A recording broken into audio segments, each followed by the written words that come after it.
I hope you're ready for some easy casseroles. These recipes are perfect for this time of year, and they're even better because they don't require a ton of ingredients, and that makes them a little easier on the budget. Hey y'all, I'm Valerie, and welcome to my kitchen. In today's video, I'm sharing 3 delicious casserole recipes that only require about 5 ingredients. Now let's go ahead and get started. This string cheese manicotti was so easy to make. I started out in a large skillet. I've got about a pound of ground beef here, and to that I added half a diced onion.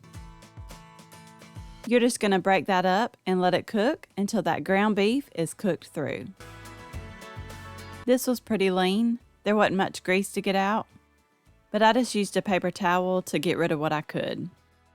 Now I'm adding in a teaspoon of minced garlic, and I just stirred that around and let it cook for about a minute or so, just until that garlic becomes fragrant. Now for this part, you can season it up however you want. I added a little salt, some pepper, some garlic powder, Italian seasoning, and a little nature seasoning. Next, I'm adding in a 24-ounce can of spaghetti sauce. Now you can use your favorite here. I'm just using Hunt's because we really like it and, well, it's a little more easier on the budget. Just give that a stir, and then I like to let it sit here and simmer for about 10 minutes, and then we'll be ready to put this manicotti together. And y'all, this is gonna go fast. You just wait and see. I'm using an 8-ounce package of manicotti shells. This is what they look like if you're not familiar with them. They can be aggravating sometimes. You gotta cook them and then you gotta try to stuff them without them breaking. I'm using an uncooked manicotti shell and I'm stuffing it with a string cheese stick. And I'm just using the mozzarella string cheese sticks, but you're gonna need 14. You just continue this until you've used up all your manicotti shells. Now I'm pouring over about 1 cup of water, and this will just help to make sure all your shells get cooked completely. Then you can go ahead and spoon over that meat sauce mixture. And try to do it kind of evenly to make sure all those manicotti shells get covered in that sauce. And for the cheese, you can add anything you like. I did a small handful of Parmesan cheese. Then I added about 1.5 cups to 2 cups of a combination of shredded cheddar and mozzarella cheese. I probably should have waited to the end to add that cheese, but I didn't. Oh well. Now I'm just covering it very tightly with foil. This will help to trap that steam and make sure everything gets cooked. I put this in the oven to bake at 350 for about 30 minutes. And let me tell you, this was the easiest manicotti that I have ever made. No one's ever going to know that you didn't spend all day long stuffing manicotti shells. My husband loves manicotti. In fact, it's probably one of his most favorite things that his mom used to make for him. And I was so intimidated for years to make it. And then I finally did. Now, he loved it, but I was like, oh my, that was a lot of work. I think I tore just about half the shells in the box. That was the first time, and I did get a little better at it after that, but it was definitely not something you would make on a busy weeknight. But this, however, is. It was so simple to make, and I will be making it again. You're going to love this smoked sausage and chicken, Cajun, Alfredo perogi casserole. That was a mouthful. I'm using a 14-ounce package of smoked sausage, and I chop those up into small bite-sized pieces. I've got them in a large skillet over medium heat, and I'm just sauteing them for about 5 minutes, just until they start to get brown. You just want to get a little bit of color on there. But if you want to totally skip this step, that will be fine too. Now I'm heading over to the counter. You'll need a pretty big bowl. We gotta have enough room to stir everything around. You'll need 2 jars of your favorite Alfredo sauce. Just go ahead and add in both of those jars. And I'm not wasting any of that sauce. So I added a little bit of water to each of those jars, shook it up real good, and then added that in.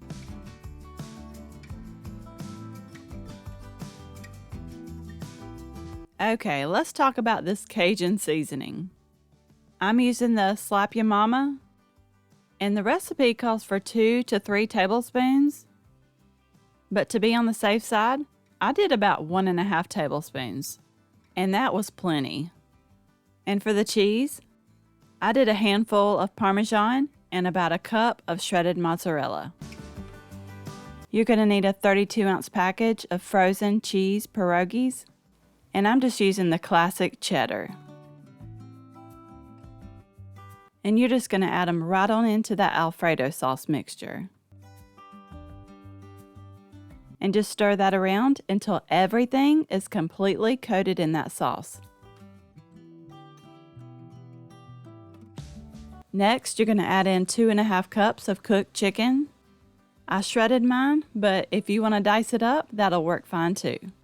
And then you can go ahead and add in that smoked sausage that we browned up a little bit ago.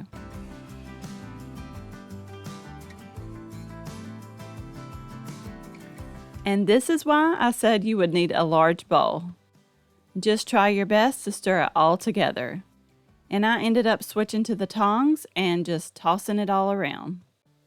It was a lot easier this way than trying to use that spoon.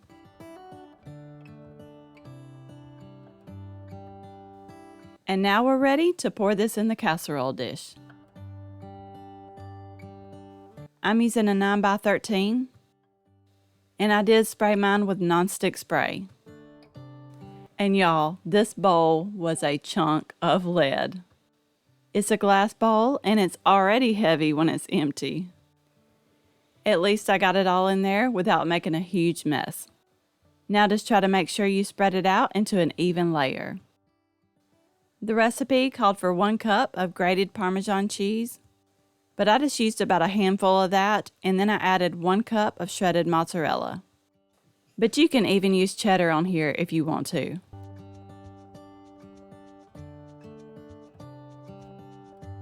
Now this goes into the oven to bake at 375, uncovered, for 35 to 45 minutes. This turned out so good.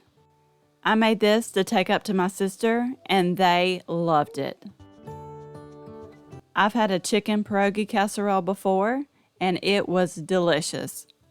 But the smoked sausage and Cajun seasoning made this one even better. I definitely need to cook with pierogis more often. If I'd have had it together and planned a little better, I could have served it with some Mexican street corn. That is always a hit.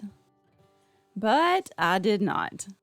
Maybe next time, because I will be making this again. The kids went crazy over this chicken Parmesan bubble up casserole. I had to break out my big bowl again for this.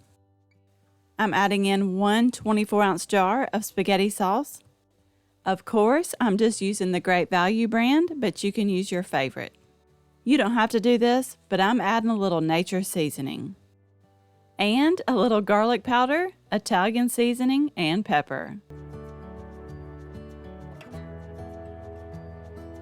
The recipe called for 2 of the 6-ounce cans of refrigerated biscuits, because a 12-ounce can is very hard to find, or at least in my area.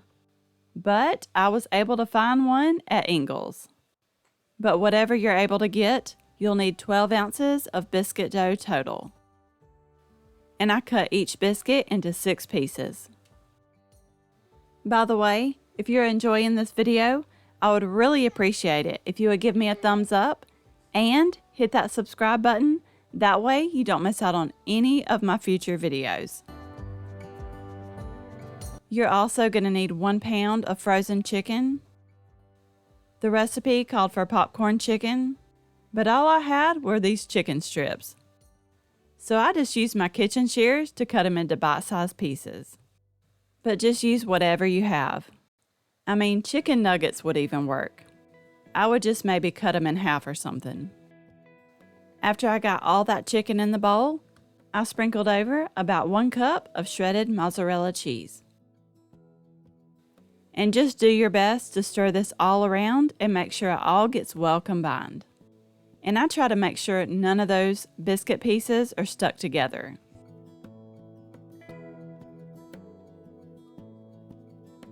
You'll want to bake this in a 9x13, and I did spray mine with nonstick spray.